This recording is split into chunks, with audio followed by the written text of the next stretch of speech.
तमादिदेवं करुणानिधानं तमालवर्णं सुहृदवतारम् अपार संसार समुद्र सेतुं भजामहे श्री भागवत्स्वरूपम्। वृंदावै तुलसी देवै प्रिया वै केशवस्य च विष्णु भक्ति प्रदे देवी सत्यवत्यै नमो नमः। श्री कृष्ण चैतन्य प्रभु नित्यानंद श्री अद्वैत गदाधर शिवासादि गौर भक्त वृंद। हरे कृष्णा कृष्ण कृष्ण हरे हरे हरे राम राम राम हरे हरे।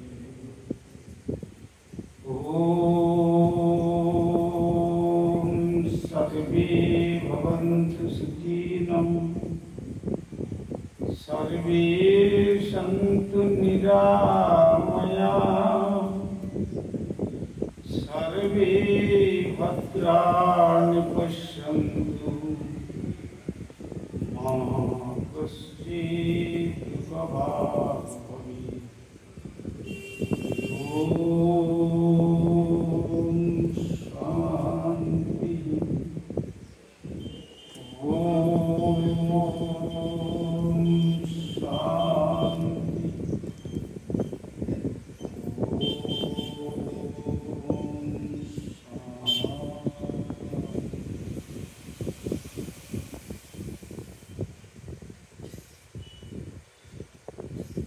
सर्वप्रथम परमार्य नियम विश्व वंदित आचार्य भास्कर प्राच्य एवं पाश्चात्य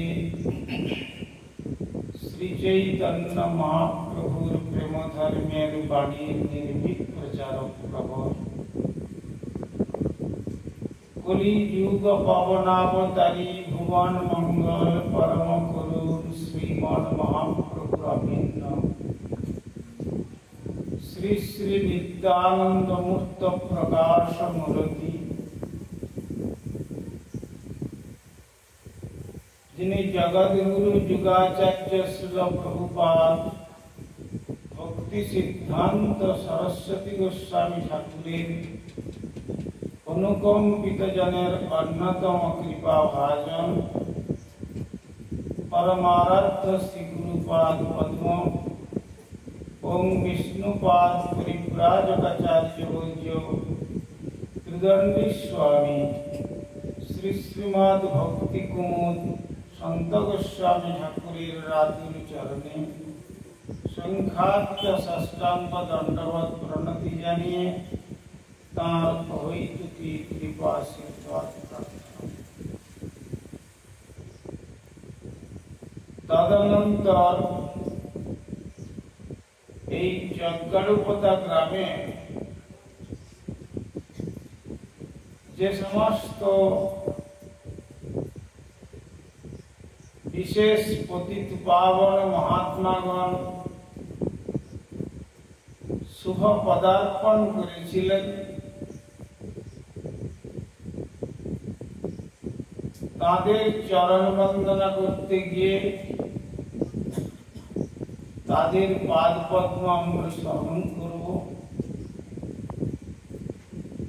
যেমন ভক্তি प्रज्ञान केशव गोस्वामी महाराज, भक्ति वेदांत वामन गोस्वामी महाराज, भक्ति वेदांत पर्यटक गोस्वामी महाराज, भक्ति जीवन जनार्दन गोस्वामी महाराज, भक्ति दयित माधव गोस्वामी महाराज तथा श्री गुरुपाद पद्म श्रीमद भक्ति कुमुद संत गोस्वामी ठाकुर आदि এই সমস্ত মহাপুরুষের চরণধূলি এই যজ্ঞারূপতাতে পতিত হয়ে রয়েছে। তাই এতগুলি মহাপুরুষের শ্রীচরণ ধূলি যে গ্রামে বা যে স্থানে পতিত রয়েছে সেই স্থান যে কথা শুনলেন যে প্রয়াগরাজ বা মহাকুম্ভের থেকে কোন অংশে কম নয়, বরং ততোধিক অধিক মূল্যবান। কেন? কোটি প্রয়াগরাজে যদি অবগাহন করা যায়, কোটি কুম্ভ স্নান যদি করা যায়, কমিয়ে দিলে কেন ভলিউমটা, তাহলে জানবেন যে আমাদের পাপের যে প্রবৃত্তির বীজ হৃদয়ের মণিকোঠায় বাসা বেঁধে বসে আছে,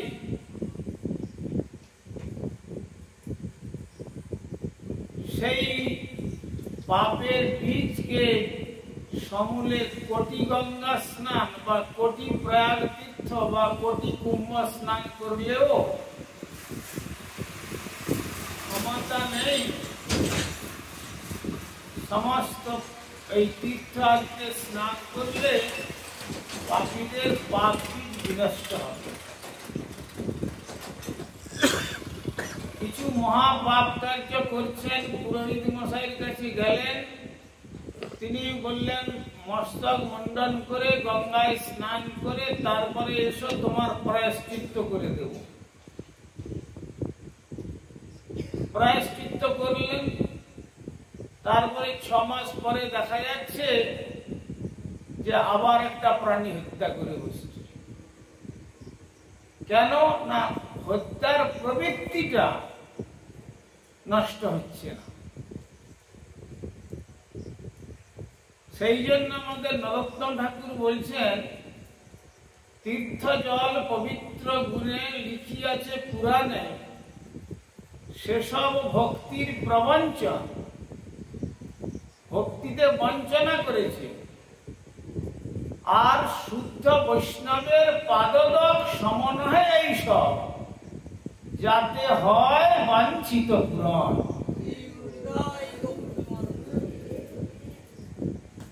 কেননা এমন সময় একটা ঘটনা ঘটেছিল, পুরাণে বর্ণনা দিচ্ছে,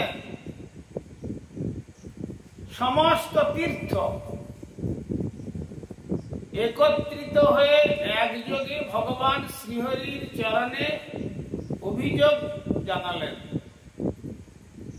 যে ঠাকুর, তুমি তো আমাদের জগতে প্রেরণ করলে, কিন্তু পাপীরা সকলে এসে আমাদের এই পবিত্র জলে স্নান করে পাপ ধৌত করে আমাদের বক্ষে ফেলে দিয়ে চলে যাচ্ছি। তো এখন আমরা তো পাপ ভারেতে সন্ত্রস্ত, আমাদের গতি কি হবে? তখন শ্রী ভগবান বললেন, কোনো চিন্তা নেই, আমার ভক্তগণ যখন আমার পবিত্র নাম কীর্তন করতে করতে তীর্থ দর্শনের ছলনায় তোমাদের বক্ষে চরণ ধুলি দেবে, তখন তোমাদের সমস্ত সেই পাপের বোঝা থেকে তোমরা পরম মুক্ত হয়ে আমার কাছে ফিরে আসতে কোনো অসুবিধা হবে। সেই জন্য ভাগবতে শ্লোকটি এসেছে, ভগবদ বিধা ভাগবতা তীর্থীভূতা স্বয়ং প্রভু তীর্থি কুর্বন্তি তীর্থানি শান্তস্তেন গদাবৃতা। অর্থাৎ পাপীর পাপমলিন তীর্থকেও যারা পুনরায় তীর্থত্বে প্রতিষ্ঠিত করতে পারেন, তারা হলেন শুদ্ধ ভগবত ভক্ত।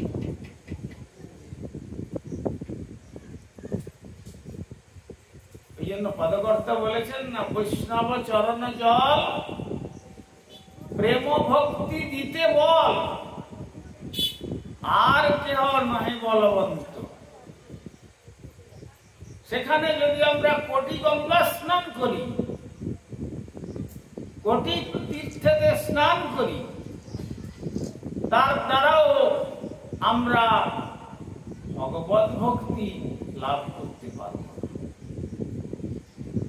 ভগবত ভক্তি লাভ করতে গেলে এই জগদারুপতা গ্রামে যে সমস্ত মহাপুরুষগণ চরণধরি দিয়েছিলেন, যদি যারা যারা সৌভাগ্যবান বা সৌভাগ্যবতী, সেই মহাপুরুষদের পরম্পরাক্রমে যারা চরণ আশ্রয় করে বদন ভরে নিতাই গৌর সুন্দরের পবিত্র নাম কীর্তন করার সৌভাগ্য প্রাপ্ত হয়েছে, তাদের পাপ পাপ বীজ অবিদ্যা সমূলে বিনষ্ট হবে এবং অন্তিম লগ্নে এই ব্রহ্মাণ্ডের বন্ধন ছিন্ন করে, প্রকৃতির বন্ধন ছিন্ন করে, বিরজাকে অতিক্রম করে, ব্রহ্মলোক অতিক্রম করে শ্রী গৌর গোবিন্দের পাদ পদ্ম গোলক বৃন্দাবন যাত্রা করতে পারবেন, সে বিষয়ে কোনো সংশয় নাই।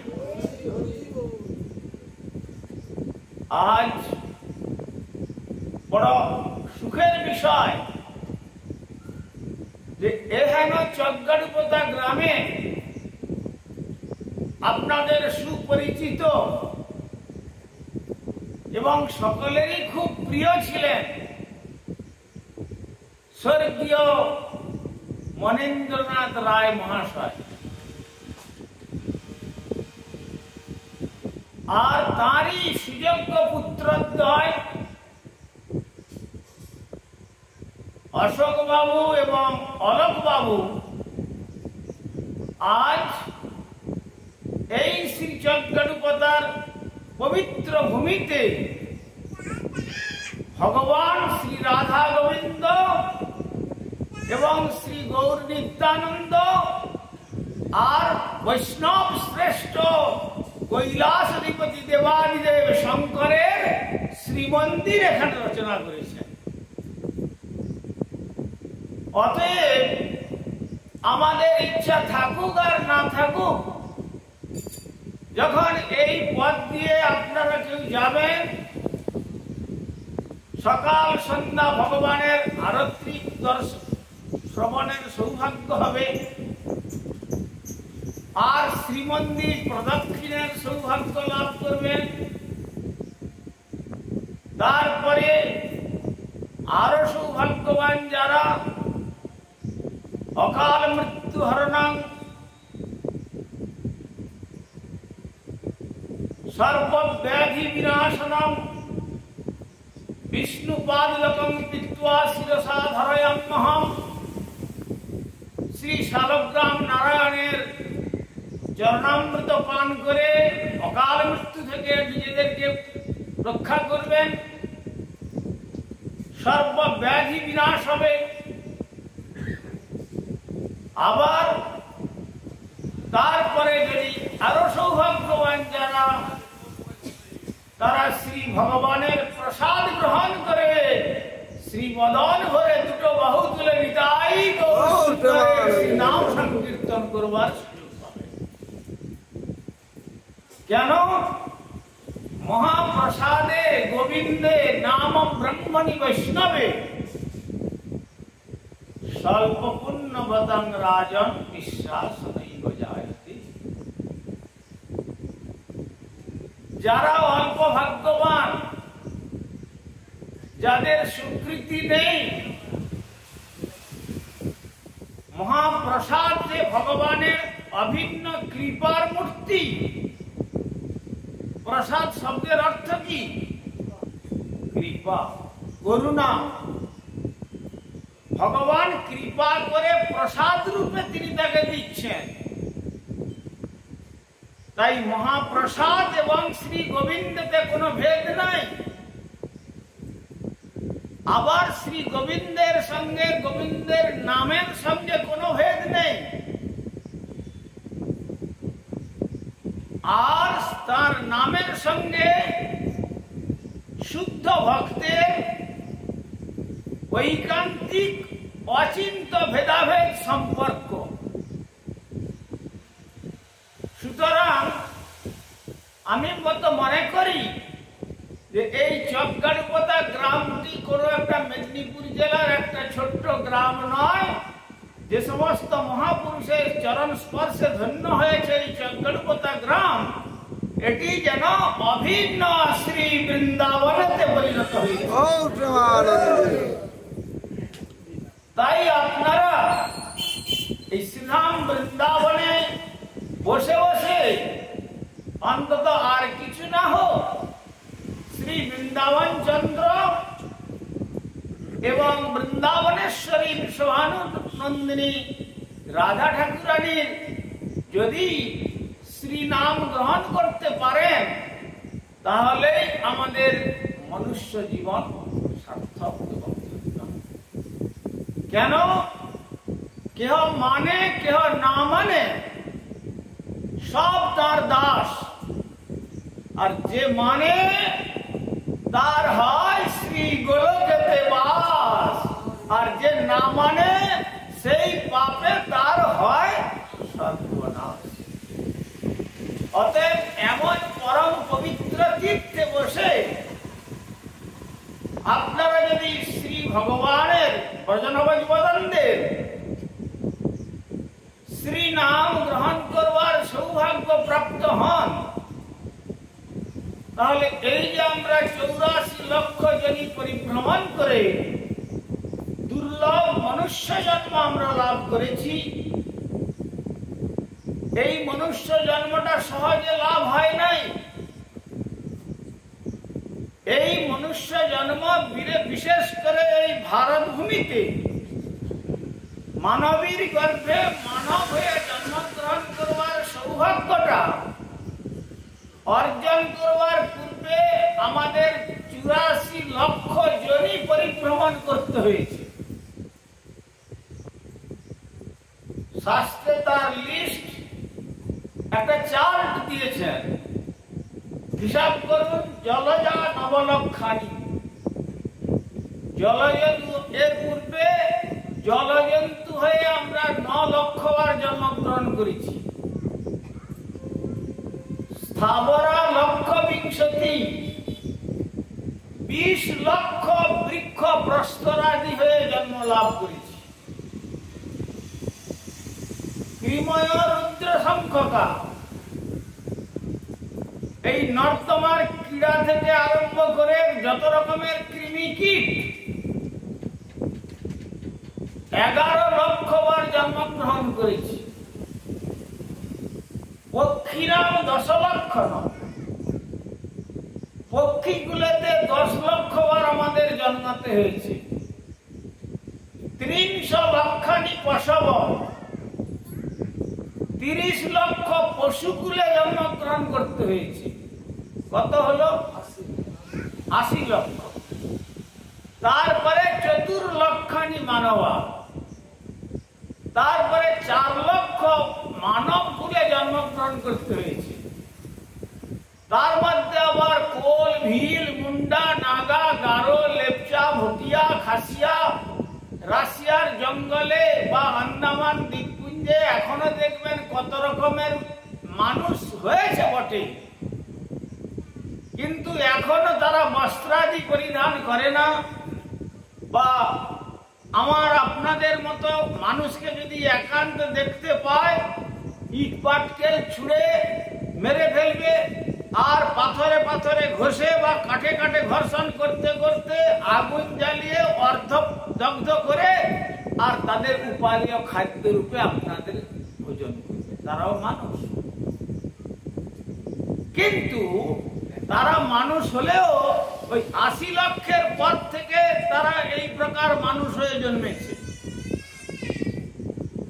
কিন্তু তাদেরকে মানুষ হলেও শাস্ত্র তাদের মনুষ্য সংজ্ঞায় সঙ্গীত করেননি। তার মধ্যে সর্বশ্রেষ্ঠ যারা এই ভারতবর্ষের বুকে কোন ভারতীয় রমণীর গর্ভে ভারত সন্তান রূপে জন্মগ্রহণ করতে পারছেন তারা হচ্ছেন সৌভাগ্যবান এবং সৌভাগ্যবতী, সে বিষয়ে কোনো সন্দেহ নাই। কেন? এই ভারত সম্বন্ধে পাশ্চাত্য চার্চের একজন স্বনামধন্য পাদ্রী তিনি ভারত সম্বন্ধে মন্তব্য করছেন, India guided by God can lead the world back to sanity. This is the position of spiritual India. যারা পড়াশোনা করেছেন বুঝতে পারলেন, আর যারা করেননি তার জন্য অর্থ করে দিচ্ছি, তাদের ভাষাতে বলেছে যে ঈশ্বর কর্তৃক পরিচালিত এই Bharatvarsha can lead the world, এই ভারতবর্ষ সমস্ত পৃথিবীর নেতৃত্ব দিতে পারে, সমস্ত পৃথিবীকে পরিচালনা করতে পারে, ব্যাক টু স্যানিটি, এবং তাদের মনোভাবের সম্পূর্ণ পরিবর্তন ঘটিয়ে তাদেরকে আধ্যাত্মিক চেতনায় অনুপ্রাণিত করে, আর তাদের যে জীবনের লক্ষ্য ছিল eat drink and be merry, this is the human life, আজ তারা জানতে পেরেছে human life meant for the service of God. তারা জানতো আহার করো, নিদ্রা যাও, সুখে ভোগ করো, আর স্ত্রী সম্ভোগ করো, স্ফূর্তি করো, মরে যাও, মুদলে আঁখি সবই ফাঁকি। আজ তারা বলছেন যে হ্যাঁ আমরা হয়তো স্টেট রিলিজিয়ন স্বীকার করি না, কিন্তু কেউ যদি ব্যক্তিগতভাবে তার ইষ্টদেব ভগবানের আরাধনা করে তাদের জন্য আমরা চার্চের দরজা খুলে দেব।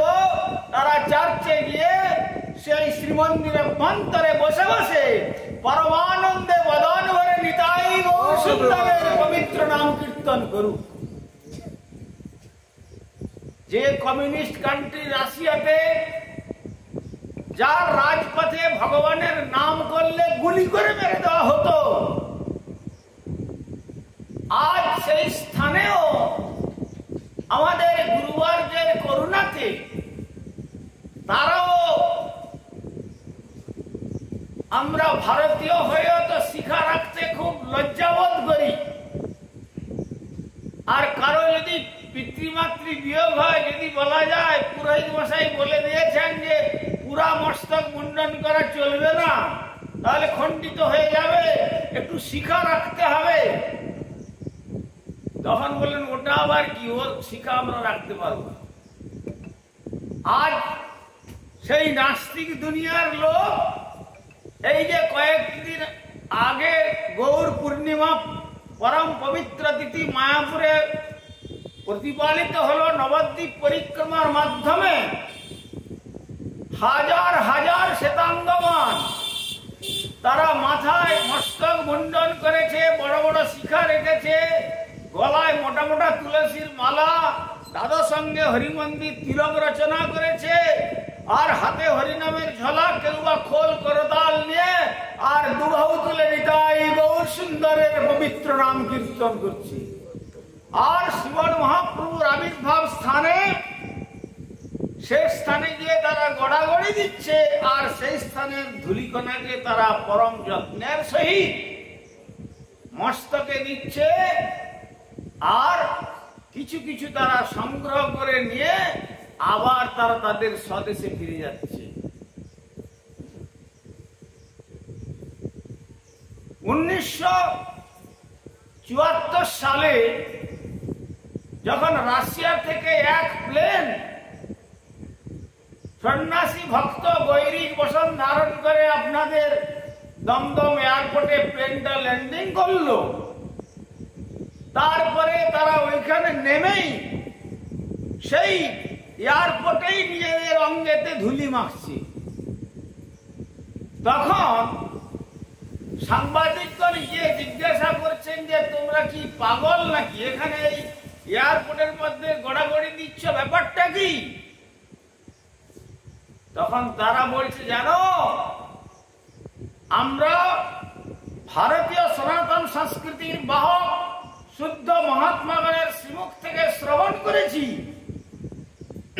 যে এই ভারত ভূমিতে ভগবান ব্রজেন্দ্র নন্দন শ্রীকৃষ্ণ জন্মগ্রহণ করে লীলা করেছেন, ভগবান দুর্বাদলশ্যাম সীতাপতি শ্রী রামচন্দ্র এই ভারতবর্ষে লীলা করে গেছেন।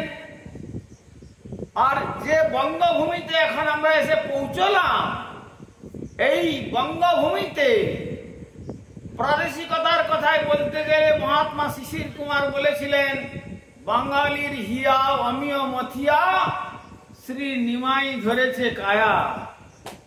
অর্থাৎ তিনি শুধু বাংলার ঠাকুর নন, অনন্ত বিশ্ব ব্রহ্মাণ্ডের রণধ্বদেব। যেমন এক ভাণ্ড দধিকে মন্থন করে সামান্য মাখন পাওয়া যায়, তেমনি যেন সারা বাঙালির হৃদয়কে মন্থন করে যে প্রেমরূপী সম্পদ, সেই প্রেম সম্পদ মূর্তিমন্ত হয়ে শ্রী গৌর সুন্দর রূপে আবির্ভূত হয়ে তিনি তার ভক্তগণকে নিয়ে এই বাংলার মাটিতে নগ্ন পদে নৃত্য করেছেন। সুতরাং যতদিন আমরা আসতে পারছিলাম না এই বঙ্গভূমিতে, ততদিন যখন এই বঙ্গের থেকে আদা, কাঁচা আদা বা হলুদ এই সব আমাদের দেশে রপ্তানি হতো, তখন আমরা আদার অপেক্ষা ওই আদার অঙ্গেতে যেটুকুখানি মৃত্তিকা লেগে আছে, সেই মৃত্তিকাকে বহুমূল্য ডলার দিয়ে ক্রয় করে নিতাম। কেন? না, শ্রী চৈতন্য মহাপ্রভু তিনি অপার করুণাময়, কলিকালে অবতীর্ণ হয়ে সকল জীবকে উদ্ধার করবার জন্য শ্রী হরিনাম মহামন্ত্র প্রদান করে গেছেন। আর নগ্ন পদে আর সমুদ্র হিমাচল তিনি তার পার্শ্বদগণকে নিয়ে আর হরিনাম সংকীর্তন প্রচার করে গেছেন। এমন পরম পবিত্র ভূমিতে যখন এসে পড়েছি, যদি তার আবির্ভাব স্থান নদিয়া, নবদ্বীপ, মায়াপুরে পৌঁছতে না পারি, অন্তত সুযোগ যখন এসেছে সেই ধুলি সর্বাঙ্গে মেখে আমরাও বদন ভরে নিতাই গৌর সুন্দরের হরিনাম কীর্তন করতে থাকি। কীর্তন করতে করতে তাহলে নিশ্চয়ই তার শ্রীচরণ ধুলি তার ধামে আমাদেরকে নিয়ে যাবে। এই হচ্ছে পবিত্র ভারত ভূমি।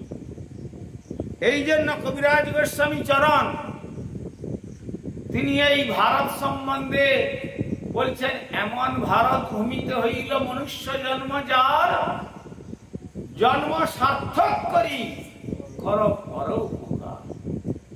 এমন ভারত ভূমিতে যে মানবীর গর্ভে মানব হয়ে জন্মগ্রহণ করেছ, নিজের জন্মটাকে সার্থক করো। অর্থাৎ মহৎ চরণ আশ্রয় করে হরিভজন করে জীবনকে সার্থক করে আবার তুমি অপরকেও হরিভজনের জন্য উপদেশামৃত প্রদান করো। এমন নয় যে do what I say, don't do what I do. আমি যেটা বলছি বড় বড় উপদেশ মুখে দেওয়া যায়,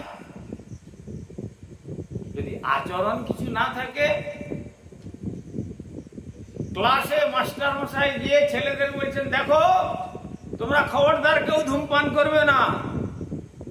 লিখা আছে দেখবে সিগারেটের প্যাকেটের মধ্যে, cigarette smoking is an injurious to the health.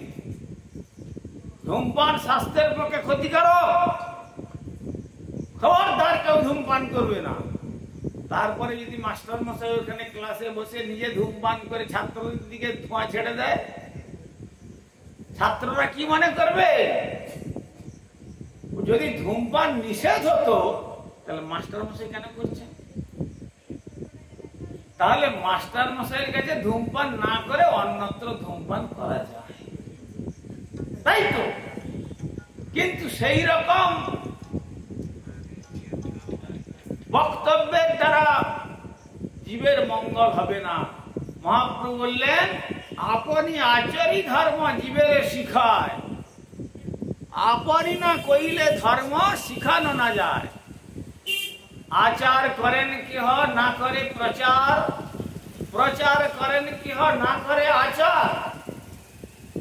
আচার প্রচার নামের করবি কার্য, তুমি সর্বগুরু, তুমি জগতের রাজ্য।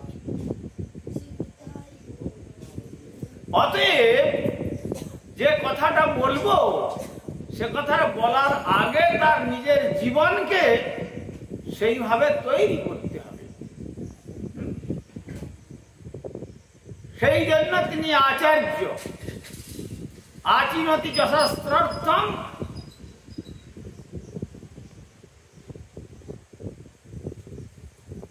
নিজে তিনি শাস্ত্রের যথাযথ আচরণ করেন। আচার্যস্তেন কীর্তিত। তাই মহাপ্রভুর কি দরকার ছিল? তিনি তো স্বয়ং ভগবান, রাধা কৃষ্ণ মিলিত বিগ্রহ।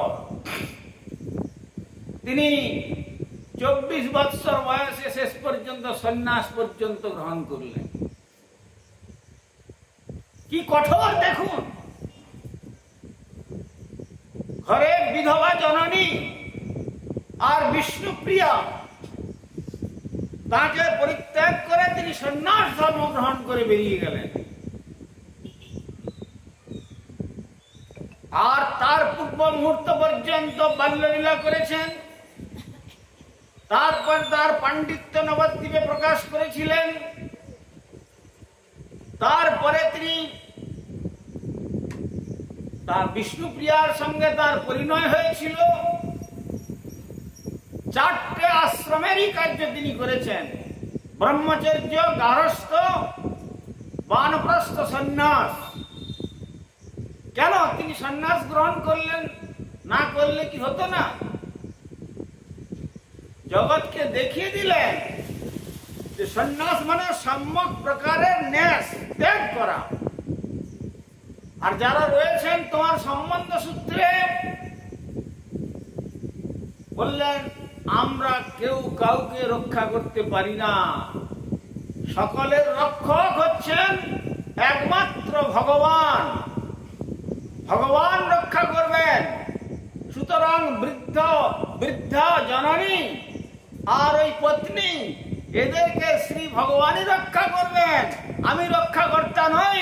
তাই শ্রী ভগবানের পাদ পদ্মে অর্পণ করে দিয়ে আর তিনি কাটোয়াতে গিয়ে সন্ন্যাস গ্রহণ করে আসমুদ্র হিমাচল প্রচার করে গেলেন। শ্রী ভগবান যে আমাদের রক্ষাকর্তা, এই বিশ্বাসটুকু কি প্রকার থাকা দরকার, শ্রীমান মহাপ্রভু তার নিজে আচরণ করে দেখিয়ে গেলেন। এই জন্য কাকে বলে আচার্য, কাকে বলে শুদ্ধ ভক্ত, শ্রীমান মহাপ্রভুর আচরণেতেই সাধক সেটি অনুসরণ করবে।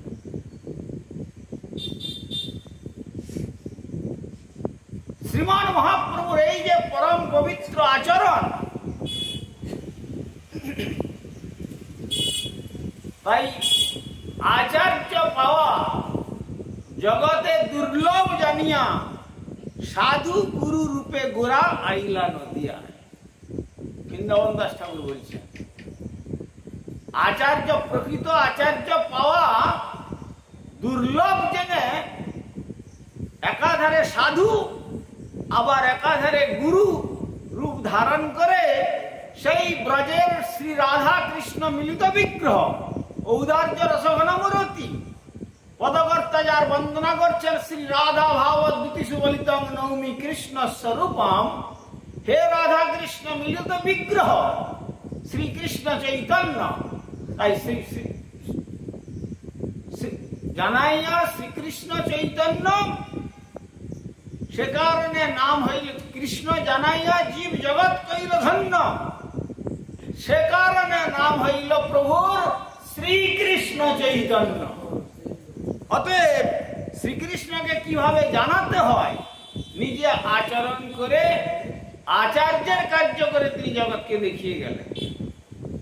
তাই আজ দেখুন সারা পৃথিবীর মানুষ আজ বুঝতে পেরেছে এই ভারতবর্ষের থেকে সনাতন ধর্মাবলম্বী যারা সেই বিশুদ্ধ নির্মল সনাতন ধর্মের সন্দেশ প্রদান করেছিলেন বলে আজ তারাও তাদের জীবনকে সনাতন ধর্ম সাধনায় উদ্বুদ্ধ করেছে। দোল যাত্রা উপলক্ষে যারা গিয়েছিলেন, যদি কেউ গিয়ে থাকেন জানবেন, হাজার হাজার শ্বেতাঙ্গগণ নরনারী। কিছু মনে করবেন না, আপনারা মায়েরা বসেছেন, কজন মায়ের মাথায় কাপড়ের শাড়ি ঘোমটা আছে? কিন্তু তারা মাথায় কাপড় দিয়ে আর সুন্দর করে তিলক নিয়ে আর এমন সুন্দর শাড়ি পরে তারা হরিনাম করছে। আর দুঃখের বিষয়, আর ইন্ডিয়ার মাতৃজাতি বেশিরভাগ তারা ওয়েস্টার্ন ফ্যাশনেতে আরো ওই টিভি দেখে দেখে নিজেদেরকে যতটা খানি নেকেড করতে পারে সেই রকম ভাবেই জগতের কাছে নিজেদেরকে প্রকাশ করছে। এই হচ্ছে জগতের পরিণাম।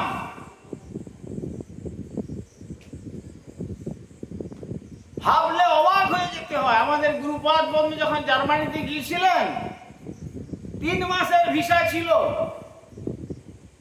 1972 সালে, কিন্তু 1 মাস সেখানে কোন রকম করে ছিলেন, হরিকথা বলে টলে। তারপরে বললেন, তোমাদের এত নোংরা প্রবৃত্তি, এসব দৃশ্য আমার দেখতে ভালো লাগছে না। 2 মাস আগেই তিনি ভারতে ফিরে চলে এসেছিলেন। সমুদ্রের বেলাভূমিতে মেল ফিমেল নেকেড, যা হাজার হাজার চিন্তা করতে পারবেন না। কিন্তু আজ তারা ভারতীয় সনাতন ধর্মের শিক্ষা গ্রহণ করে কি সুন্দর ভাবে শাড়ি পরে, কেমন সুন্দর মাথায় কাপড় দিয়ে, হাতে আপনাদের মতো ওই সাদা যারা বিবাহিতা শাঁখা পরেছে, আর পরেও তারা হরে কৃষ্ণ কৃষ্ণ কৃষ্ণ হরে হরে, হরে রাম রাম রাম হরে হরে, এই বলে হরিনাম জপ করছে। আর বড় দুঃখের বিষয়, বিদেশিরা তারা এসে বলছে, ওহে ভারতবাসী, তোমরা ভারতবর্ষে জন্মগ্রহণ করেছ, খুব সৌভাগ্যবান। অতএব এই সৌভাগ্য যখন পেয়েছ, এই সৌভাগ্যের সুযোগটুকু গ্রহণ করো। কি? শ্রী গুরুচরণ আশ্রয় করে, হরিনাম গ্রহণ করে, এই দুর্লভ মনুষ্য জন্মকে সার্থক করে, ইহলোকের বন্ধন ছিন্ন করে, ব্রহ্মাণ্ডের বন্ধনকে অতিক্রম করে, বিরজা ব্রহ্মলোক অতিক্রম করে গৌর গোবিন্দের ধাম সেই বৃন্দাবন যাত্রার জন্য তৈরি হও। আজ তারা বলছেন ভারতবর্ষে এসে যে ভারতের কথা, সেই ভারতীয় আর্য ঋষিগণের কথা, আজ তারা সেই শিক্ষা গ্রহণ করে ভারতীয়দের দ্বারে দ্বারে গিয়ে এই শিক্ষা দিচ্ছেন। কতখানি ভারতীয়দের পক্ষে লজ্জার বিষয় ভাবুন। আবার ভারত সম্বন্ধে মন্তব্য করছেন, India is the temple of the world. এই ভারতবর্ষ হলো সারা পৃথিবীর ঠাকুর বাড়ি। যেমন আমাদের স্বনামধন্য স্বর্গীয় মনীন্দ্রনাথ রায় মহাশয়ের সুযোগ্য পুত্রদ্বয় এবং এই চক্রপতিবাসী ভক্তগণের উদ্যোগে এই যে শ্রীমন্দির এখানে রচনা করেছেন, এর চারপাশে যারাই আছেন তাদের ইচ্ছা থাক আর না থাক, সকালবেলা হয়তো বিছানায় ঘুম ভেঙেছে, শুয়ে আছেন, কিন্তু যখন মঙ্গল আরতির ঘন্টার ধ্বনি বাজলো, হরিনাম কীর্তন শুরু হলো, তখন যেমন কানে বাজবে। এই চারপাশের যারা বাড়ি করেছেন, তেমনি এই ভারতবর্ষরূপী ঠাকুর বাড়িতে যারা ঠাকুরের নাম করছেন, কোনদিন নয় কোনদিন পাশ্চাত্যরূপী পারিপার্শ্বিক লোকেরা যারা তারা এই ধ্বনি শ্রবণ করে তারাও হরিনাম সংকীর্তন এই জন্য ভারতবর্ষকে তারা এত উন্নত স্তরে রেখেছেন। আমাদের কবিও বলেছিলেন ভারত আবার জগৎ সভায় শ্রেষ্ঠ আসন লাভে। তা নয়, ভারত শ্রেষ্ঠের আসনে ছিল, এখনো আছে, আর পরেও থাকবে। আজ আমেরিকার গভর্নমেন্ট বলতে শিখেছে economically we are richest of the world, no doubt. অর্থনৈতিক দিক থেকে আমরা সারা পৃথিবীর মধ্যে সর্বশ্রেষ্ঠ স্থানে রয়েছি নিঃসন্দেহ, কিন্তু স্পিরিচুয়ালি আধ্যাত্মিকতার দিক থেকে we are too much poor. আমরা অত্যন্ত কাঙাল, গরিব। ওহে ভারতীয় সনাতন ধর্মের বাহকগণ, আপনাদের কাছে আমরা উত্তরীয় অঞ্চল প্রসারিত করে যেন ভিক্ষার ঝোলা নিয়ে প্রার্থনা করছি। আমাদের এই ঝোলাতে আধ্যাত্মিক চেতনায় অনুপ্রাণিত হওয়ার জন্য হরিনামের বীজ আমাদেরকে প্রদান করুন। আমরাও যেন ভারতীয়দের মতো বদান ভরে নিতাই গৌর সুন্দরের শ্রী নাম সংকীর্তন হরে কৃষ্ণ কৃষ্ণ কৃষ্ণ হরে হরে, হরে রাম রাম রাম হরে হরে, এই বলে হরিনাম কীর্তন করতে পারি। আজ তাই এই ভারতবর্ষের গৌরব সারা পৃথিবী ব্যাপী ছড়িয়েছে। সুতরাং আমরা ভারতবাসী হয়ে যদি প্রদীপের তলায় অন্ধকারের মতো আমরা থেকে যাই, পদ্মপত্রের তলায় যেমন ভেক বাসা বাঁধে আর পদ্মের সৌরভ সে নিতে পারে না, ওই পোকা মাকড় এইগুলোই কেবল সে আহার্য করে, আর দূর থেকে মধুমক্ষিকা উড়ে এসে পদ্মের মধু পান করে তৃপ্তি হয়ে চলে যায়।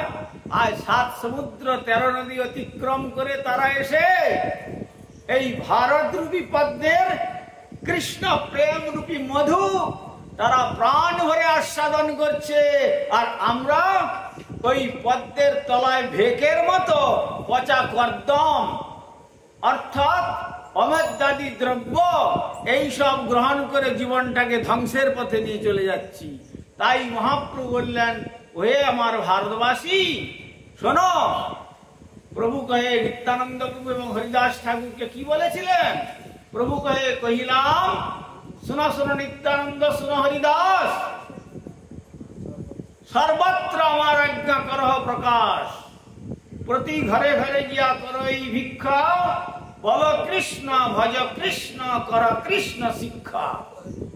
ইহা বলিবে আর বলাইবে, ইহা বলিবে আর বলাইবে, বলবে নিজে আচরণ করবে কিন্তু, আর তারপরে বলাবে। দিবা অবসানে আসি আমারে কহিবে। দিবা অবসান হলে আমাকে বলবে কাদেরকে কতখানি এই নামেতে তুমি উদ্বুদ্ধ করতে পেরেছ।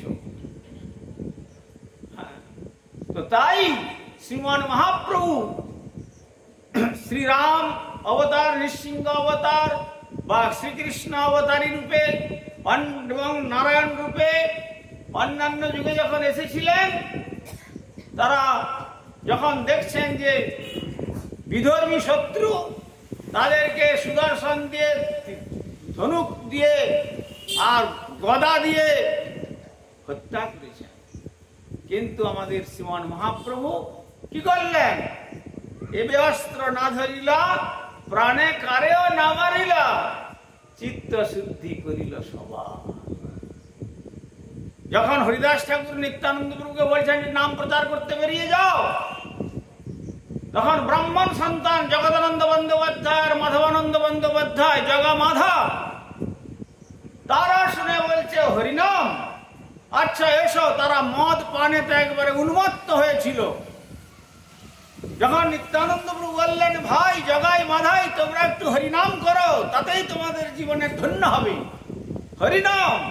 সঙ্গে সঙ্গে মদের ভাণ্ড নিয়ে আর নিত্যানন্দ প্রভুর মাথায় আঘাত করে মাথা ফাটিয়ে দিয়েছেন, দর দর দর দর করে রক্ত ঝরছে।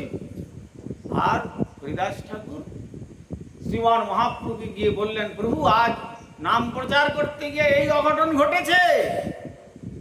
শুনাই মহাপ্রভু চক্র চক্র চক্র বলি প্রভু ডাকে ঘনে ঘন, সুদর্শন চক্রকে আহ্বান করছেন। আর আহ্বানে সুদর্শন চক্র এসে বন বন করে ঘুরছেন কেবল আদেশের প্রতীক্ষা। সঙ্গে সঙ্গে নিত্যানন্দ প্রভু করুণার মূর্তি তো, আমার নিতাই পদ কমল কোটি চন্দ্র সুশীতল করে যে ছায়ায় জগত জুড়ায়, যে ছায়ায় জগত জুড়ায়। শ্রী নিত্যানন্দ প্রভু চরণাশ্রয় নিলে কোটি কোটি চন্দ্রের শীতলতা জগতের আধ্যাত্মিক আদিদৈবিক আদিভৌতিক ত্রিতাপ সমূলে উৎপাদিত হয়ে যাবে। আর সেই নিত্যানন্দ বললেন, প্রভু থামো, তুমি চক্রকে আহ্বান করছো কেন? মনে নেই তুমি সংকল্প করে এসেছিলে, এবে অস্ত্র না ধরিবে, প্রাণে কারিও না মারিবে, চিত্ত শুদ্ধি করিবে সবার। আর যদি তুমি মেরেই ফেললে তাকে, তাহলে তোমার আর করুণার কথাটা কি বৈশিষ্ট্য থাকলো? হ্যাঁ, তাহলে কি করতে বলছো তুমি? না, এর যে মনের প্রবৃত্তিটা, তুমি কৃপা করে এর মনের মলিন প্রবৃত্তিটাকে নষ্ট করে দাও, তাহলেই এদের চিত্ত শুদ্ধি হয়ে যাবে। নিতাই তাই বলছো? হ্যাঁ। তখন মহাপ্রভু জগাই মাধাইকে বললেন, প্রভু কহে জগাই মাধাই, আর যদি তোরা না করিস পাপ, কথা দে একটা প্রবেশ। জগাই মাধাই বলে, আর নারে বাবা, যা করে ফেলেছি করে ফেলেছি। যার আহ্বানে সুদর্শন চক্র চলে আসেন, আমরা এতদিন জানতাম যে শচী পিসির ছেলে নিমাই পণ্ডিত, কিন্তু যার আহ্বানে সুদর্শন চলে আসেন, তাহলে তিনি তো স্বয়ং নারায়ণ। আর কোনোদিন করব না। অমনি জগাই মাধাইকে মহাপ্রভু আলিঙ্গন দিলেন, আর তাদের পাপ চিরতরে অন্তর থেকে নির্মূল হয়ে পরম পবিত্র হয়ে গেল। তারাও তখন সেই নবদ্বীপের পথে পথে দুহাত তুলে কীর্তন করে আচার্যের কার্য করতে শুরু করলেন।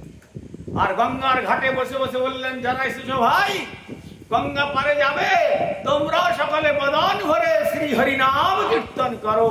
সুতরাং যাবৎ স্পর্শমণি স্পর্শী হেম নাহি করে, তাবৎ স্পর্শমণি কেহ চিনিতে না পারে। স্পর্শমণি পড়ে থাকলো, যদি সে লোহাকে সোনাতে পরিণত করতে না পারে, তাহলে তাকে কে জানবে? সুতরাং তোমার এই জগাই মাথায় উদ্ধারের কথা জেনে আর গলির মানুষ আর অজ্ঞান অন্ধকারে থাকবে না। তাই তোমার প্রদত্ত যে শ্রীনাম, সেই শ্রীনাম গ্রহণ করেই তারা তাদের জীবনকে ধন্য করবে। তাই মহাপ্রভু বললেন, প্রভু কহে কহিলাম এই মহামন্ত্র, ইহা জপ গিয়া সবে করিয়া নির্বন্ধ। সকলের জন্য বললেন, সার্বজনীন উপদেশ। ইহা হইতে সর্বসিদ্ধি হইবে সবার, সর্বক্ষণ বলাইতে বিধি নাহি। আর কোন বিধি নাই, কালাকাল কোন বিচার নাই, সূচি অসুচি বিচার নাই। কি শয়নে কি ভোজনে কিংবা জাগরণে, অহর্নিশ চিন্ত কৃষ্ণ বলহ বদনে। হরি নাম বিনা কলিকালে নাহি আর ধর্ম, সর্বমন্ত্র সার নাম এই শাস্ত্র মর্ম। হরের নাম হরের নাম হরের নামৈব কেবলম, কলৌ নাস্তেব নাস্তেব নাস্তেব গতিরন্যথা। কলিকালে নাম রূপে কৃষ্ণ অবতার, নাম হইতে হয় সর্ব জগৎ নিস্তার। আপনি যে যার পূজা করুন, যে যার আরাধনা করুন। পুরোহিত দর্পণে বললেন, যজ্ঞং দানং তপঃকর্ম শ্রাদ্ধং চ পিতৃ তর্পণম, সকলং নিষ্ফলং রাজন হরি সংকীর্তনং বিনা। দেবদেবীর পুজো করতে যাচ্ছেন, আচমন করছেন ওম তদ বিষ্ণু পরমং পদম, না হলে আর পুজো শুরু হচ্ছে না। মাধব মাধব বাচি মাধব মাধব হৃদি, স্মরন্তি সাধব সর্বে সর্বকার্যেষু মাধবম। সেখানে অন্য দেব দেবীর নাম চলছে না। মা ধব, মা মানে লক্ষ্মী, ধব মানে পতি, লক্ষ্মীপতি নারায়ণ এখন আমার জিহাতে বসুন, হৃদয়তে স্থান লাভ করুন। স্মরন্তি সাধব স্বর্গে, অর্থাৎ সাধুগণ যা নিরন্তর স্মরণ করেন সেই সর্বকার্যে সুমাধব। অন্তিম যাত্রা শ্মশান যাত্রায় নিয়ে চলছেন, তখন যে যার আরাধনা করুন না কেন, তখন আর অন্য কোন ধ্বনি চলছে না। তখন কি বলছেন? বল হরি। কেন অন্য ধ্বনি দিলে হবে না? বলেন ধ্বনি তো বল হরি বলছেন। কাকে বলছেন? সবটাকে উপলক্ষ করে। তাহলে সব, কিন্তু সে বলছে যা বেঁচে থাকতে থাকতে হরিনাম করি নাই, সে মাথা নেড়ে বলছে আমিও বলবো না। তোমরা যতই বলো না কেন আমি আর বল কেন? যা না হয় বাল্যকালে আর তা না হয় তবু কালাকালে। সারা জীবন চলে গেছে, এখন শেষ সময়েতে শেষ হয়ে গেছে, আত্মা কর্মান্তরে চলে গেছে, সুতরাং হবে না। শ্রাদ্ধ পিতৃশ্রাদ্ধ করতে বসছেন, পুরোহিত মশাই এসে ওই শালগ্রাম নিয়ে এসে ওই আরম্ভ করলেন, ওম তদ বিষ্ণু পরমং পদম। সুতরাং হরিরেব সদারাধ্য সর্বদেবেশ্বরেশ্বর ইতরে ব্রহ্মরুদ্রাস্যা নাবজ্ঞা কদাচন। শ্রী হরি হচ্ছেন সর্বারাধ্য তত্ত্ব। অতএব তথাপি অন্যান্য দেবদেবীদেরকে শাস্ত্র অবজ্ঞা করতে বলেন নাই, তারই সেবক সেবিকা। অতএব তার আদেশ প্রতিপালন করছেন। সূর্য নারায়ণ পূর্ব আকাশে উদিত হচ্ছেন, পশ্চিম আকাশে অস্ত যাচ্ছেন, কার নির্দেশে? ভগবান শ্রীহরির নির্দেশে। অগ্নিদেবী তার দাহিকা শক্তি রেখেছেন কার জন্য? ভগবত প্রদত্ত শক্তি। লক্ষ্মী যে ধনের ভান্ডারী, আপনারা ধন অর্পণ করছেন, কে তাকে ধনের ভান্ডারী করে দিয়েছেন? শ্রীহরি। সরস্বতী যে বিদ্যার ভান্ডারী হয়েছেন, অধিষ্ঠাত্রী দেবী, তাকে সরস্বতী জ্ঞানের ভান্ডারী কে দিয়েছেন? ভগবান শ্রীহরি দিয়েছেন। অতএব আজি বা শতেক বর্ষে অবশ্য মরণ। ওহে মর্তের মানুষ, তোমরা মরবার জন্য জগতে সকলে এসেছ। যদিও বিশ্বকবি বলেছেন মরিতে চাই না মে সুন্দর ভুবনে, কিন্তু বিশ্বকবিকে জিজ্ঞাসা করুন আপনি আপনার বাণীতে নিজেকে নিজে রক্ষা করতে পেরেছেন? তিনিও তো মৃত্যুর কোলে ঢলে পড়েছেন। সুতরাং শুধু কথার কথা বললে তো হবে না। এই মর্ত জগতে যারা আমরা এসেছি, পিতা পিতামহ প্রপিতামহ বৃদ্ধ পিতামহ প্রবৃদ্ধ পিতামহ ফোরফাদারগণ সকলেই মৃত্যুবরণ করেছেন, আমাকেও মৃত্যুবরণ করতে হবে। শুধু তাই নয়, মৃত্যুর রাস্তায় আমরা সকলে হেঁটে যাচ্ছি। যদি বলি মশাই আপনার বয়স কত হলো, বলবেন আমার 70 বছর বেঁচেছি।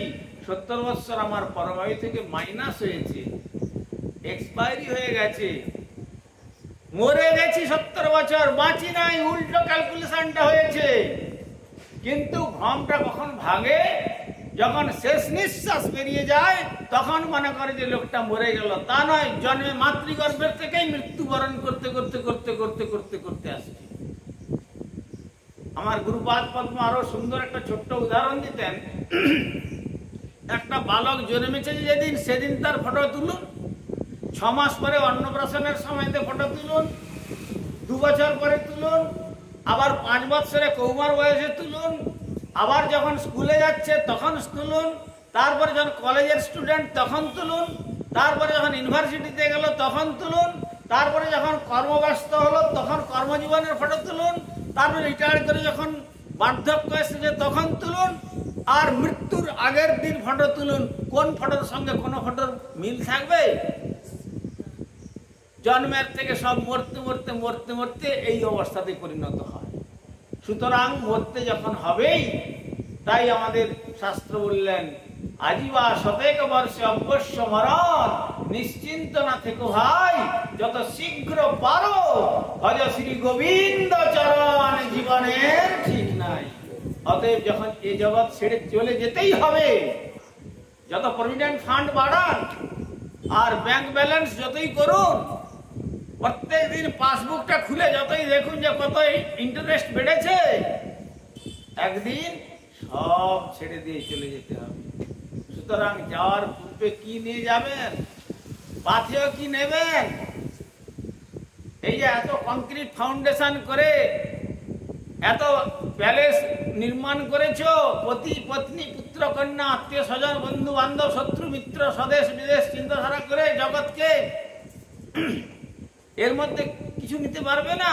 বলছেন যে শরীরটাকে সামান্য পিনাপ করলেও সহ্য করতে পারি না, ওই শরীরটাকেও এই জগতে ছেড়ে দিয়ে যেতে হবে। সুতরাং যাওয়ার পূর্বে যদি ঈশ্বরের অনুধ্যান নিয়ে শ্রী মহতের চরণাশ্রয় করে যদি আমরা শ্রীহরির আরাধনা করে এই বাকি জীবনটুকু অতিবাহিত করতে পারি, তাহলেই আমাদের এই মনুষ্য জীবনের সার্থকতা, তাহলেই এই 84 লক্ষ জীবন সার্থক হবে। গীতাতে ভগবান বলেছেন যদ্গত্বান অনিবর্তন্তে তদ্ধাম পরমং মম, যেখানে গেলে পর আর ফিরে আসতে হয় না, সেইটাই হলো আমার পরম ধাম। রূপা বলতেন back to God and back to home, this is the message of Shri Gaudiya Math আর শ্রী চৈতন্য ফিলোসফি। চৈতন্য দর্শনের এটাই সন্দেশ, গৌড়ীয়গণ এইটাই সন্দেশ দিচ্ছেন, ফিরে চলো মন আপন ঘরে।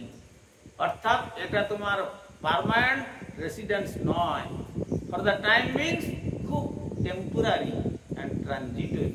এই ধ্বংসশীল জগতে খুব অল্প সময়ের জন্য এসেছ, রেন্টেড এক ভাড়া বাড়িতে রয়েছ, কখন অর্ডার আসবে মালিক এসে বলে বাড়ি ভ্যাকেট করো, ব্যাস তখন কারো বাধা শুনবে না, সকলে জড়িয়ে ধরে থাকলেও তার থেকে তাকে আত্মাকে তুলে নিয়ে চলে যাবে।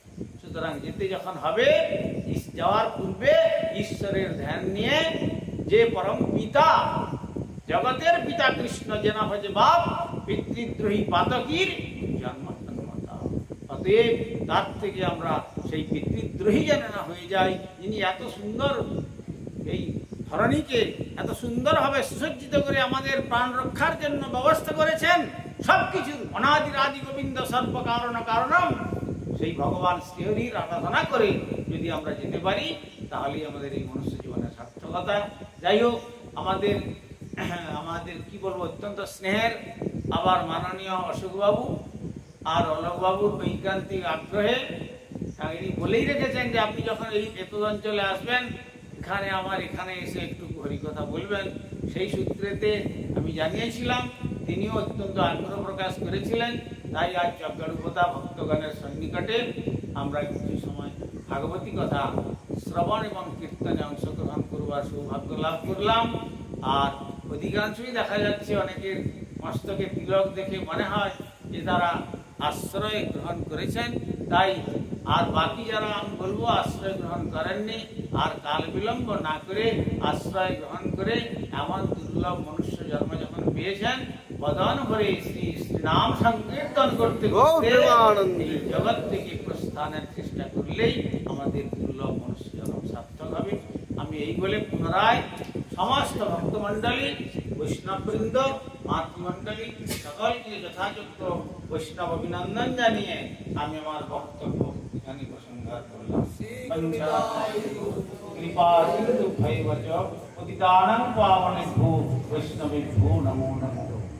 একবার সকলে বলুন জয় জয় শ্রী শ্রী নিতাই গৌর প্রেমানন্দে। হরি হরি বল।